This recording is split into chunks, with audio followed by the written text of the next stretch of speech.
Hello students, मैं आदित्य और आप सभी को मेरा YouTube channel Aditya physics classes Basantpur में स्वागत है। आइए आज हम लोग जानते हैं इलेक्ट्रोस्टैटिक का दूसरा चैप्टर विद्युत क्षेत्र तथा गॉस का प्रमेय का तीसरा भाग। यदि ये वीडियो आपको अच्छा लगे तो इसे लाइक, सब्सक्राइब और अपने दोस्तों के बीच शेयर जरूर करिएगा। तो आइए हम लोग इसे शुरू करते हैं। तो देखिए, आज हम लोग को जानना है कि विद्युत क्षेत्र रेखा अर्थात इलेक्ट्रिक फील्ड लाइन किसे कहते हैं। ठीक है, तो देखिए, कोई एक विद्युत क्षेत्र है, ठीक है, और इस विद्युत क्षेत्र में हम क्या करते हैं कि परीक्षण आवेश को लाकर रख देते हैं। ठीक है, परीक्षण आवेश को लाकर क्या करते हैं, रख देते हैं। इसे हम लोग टेस्ट चार्ज के नाम से भी जानते हैं। तो विद्युत क्षेत्र में हम क्या करते हैं, परीक्षण आवेश को लाकर रख देते हैं जो चलने के लिए स्वतंत्र है। ठीक है, तो इस विद्युत क्षेत्र में यह परीक्षण आवेश जिस पथ से होकर चलेगा, जिस पथ से होकर जाएगा, वही पथ विद्युत क्षेत्र रेखा कहलाती है। ठीक है, हम लोग ने क्या जाना कि मान लेते हैं कि कोई क्या है, विद्युत क्षेत्र है। उस विद्युत क्षेत्र में हमने क्या किया, एक परीक्षण आवेश को ले जाकर रख दिया जो चलने के लिए क्या है, स्वतंत्र है। तो विद्युत क्षेत्र में जैसे हमने परीक्षण आवेश को लाकर रख दिया, तो ये परीक्षण आवेश जिस पथ से होकर चलना प्रारंभ करती है उसी पथ को हम लोग विद्युत क्षेत्र रेखा कहते हैं। ठीक है, तो विद्युत क्षेत्र रेखा का परिभाषा हम लोग क्या लिख सकते हैं। तो देखिए, विद्युत क्षेत्र में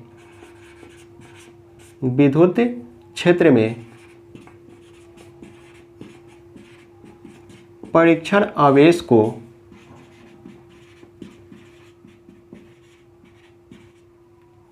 ले जाकर रख देते हैं जो चलने के लिए स्वतंत्र है, जो चलने के लिए स्वतंत्र है। ठीक है, वह जिस पथ से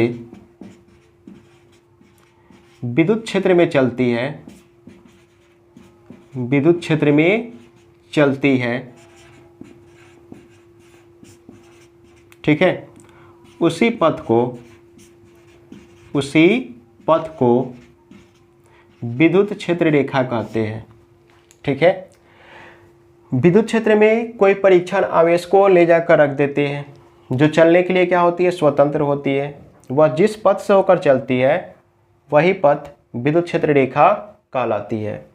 ठीक है, जैसे में मान लेते हैं कि एक विद्युत क्षेत्र था ये, और इस विद्युत क्षेत्र में हमने क्या किया, एक परीक्षण आवेश को लाकर रख दिया, तो ये इस पथ से चलना प्रारंभ कर देगा। ठीक है, तो ये इस पथ से होकर चल रही है, तो इसी पथ को हम लोग क्या कहते हैं, तो इस पथ को हम लोग बोलते हैं विद्युत क्षेत्र रेखा। ठीक है, अब एक बात समझिए, विद्युत क्षेत्र रेखा के बारे में हम लोग जान गए। ठीक है, अब हम लोग जानते हैं कि आखिर विद्युत क्षेत्र रेखा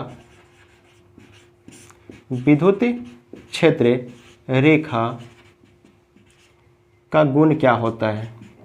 ठीक है, विद्युत क्षेत्र रेखा के गुण के बारे में हम लोग जानते हैं, विद्युत क्षेत्र रेखा के गुण। तो देखिए, विद्युत क्षेत्र जो रेखा होती है वो क्या होती है कि धन आवेश से प्रारंभ होती है।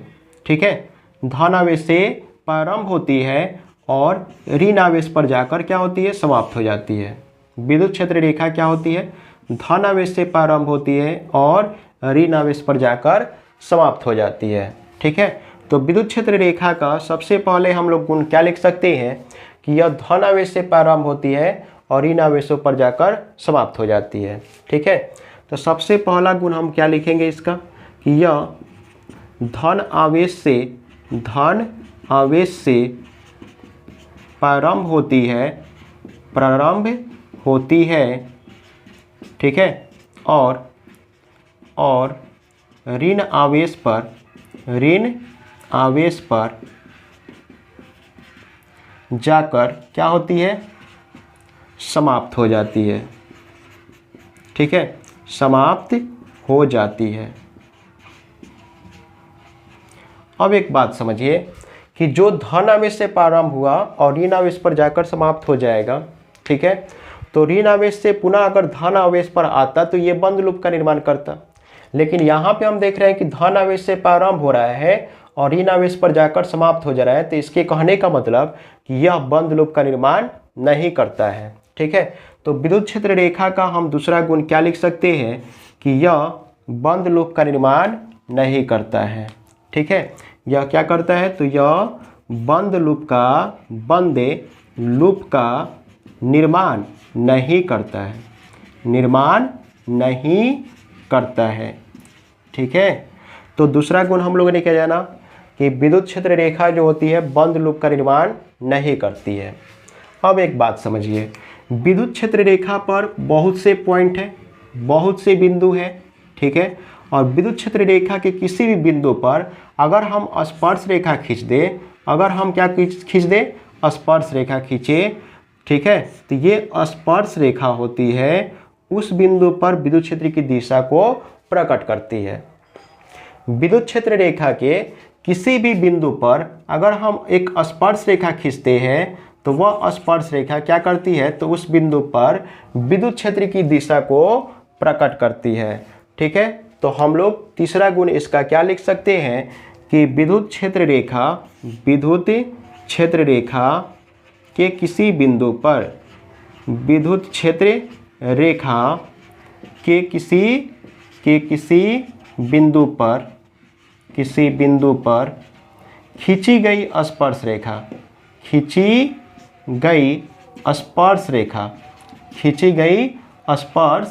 रेखा उस बिंदु पर विद्युत क्षेत्र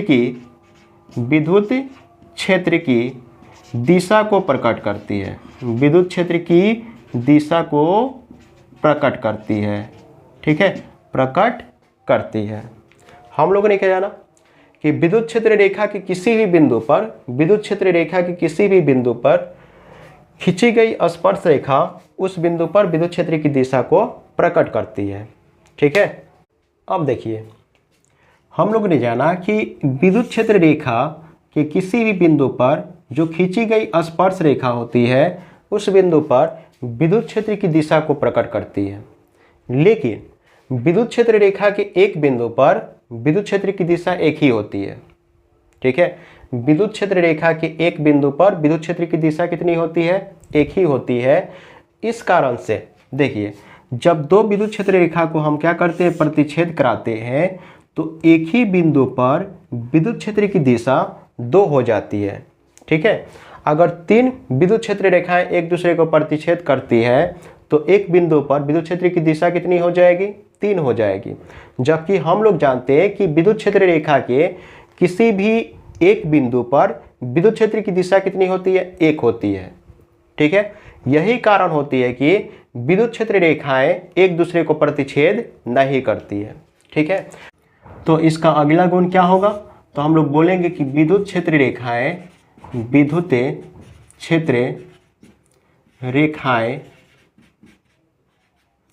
एक दूसरे को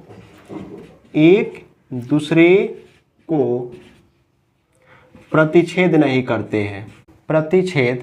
नहीं करते हैं।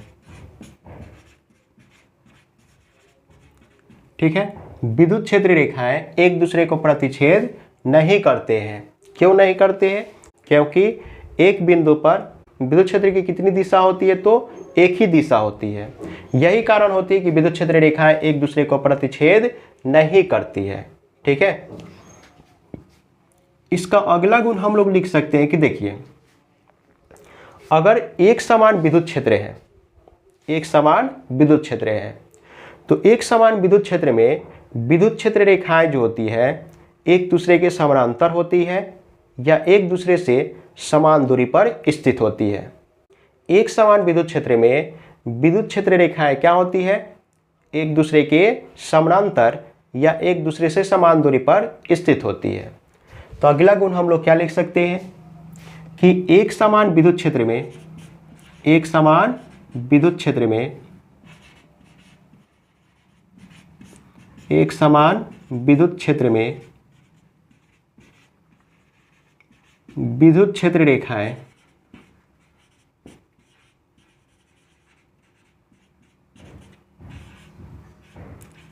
एक दूसरे के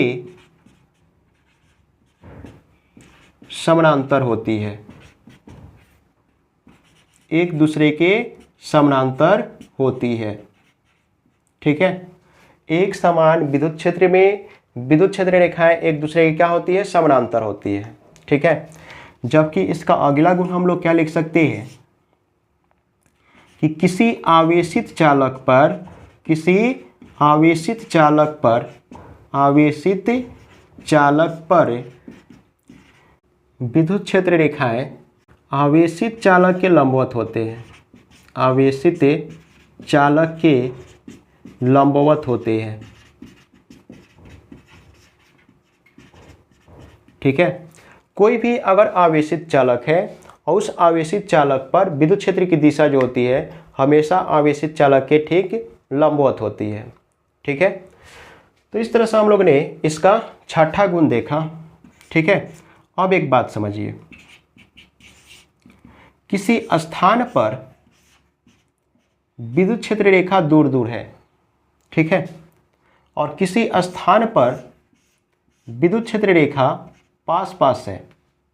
ठीक है, तो किसी स्थान पर विद्युत क्षेत्र रेखा का दूर दूर होना विद्युत क्षेत्र के दुर्बल होने को दर्शाता है, दुर्बल होने को दर्शाता है। ठीक है, किसी स्थान पर विद्युत क्षेत्र रेखा का दूर दूर होना उस स्थान पर विद्युत क्षेत्र के दुर्बल होने को दर्शाता है, तथा किसी स्थान पर विद्युत क्षेत्र रेखा का पास पास होना विद्युत क्षेत्र के प्रबल होने को दर्शाता है। यहाँ पे विद्युत क्षेत्र क्या होगी, तो प्रबल होगी।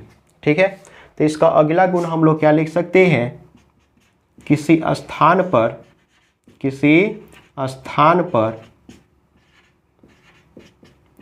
विद्युत क्षेत्र रेखा का पास पास होना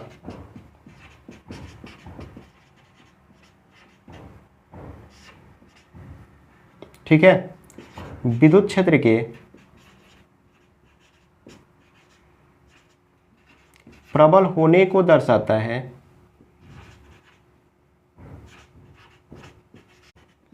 जबकि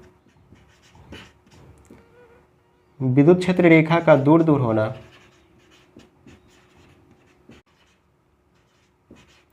विद्युत क्षेत्र के प्रबल होने को दर्शाता है, दुर्बल होने को दर्शाता है। ठीक है, दुर्बल होने को दर्शाता है।